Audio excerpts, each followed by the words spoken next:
ሰላም ሰላም ጋይስ፣ ሰላም ናችሁ? ሰላማችሁ ይብዛ። ውድ ሀገሬ ሰዎች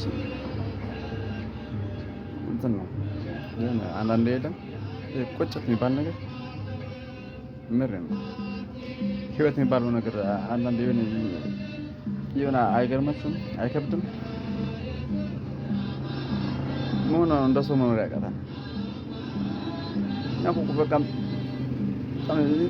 ትልቅ ስጦታ ያለን ሰዎች እኮ ናቸው። ስጦታችን ማንጠቀምበት ለምንድን ነው እርስ በርስ የምንባለው?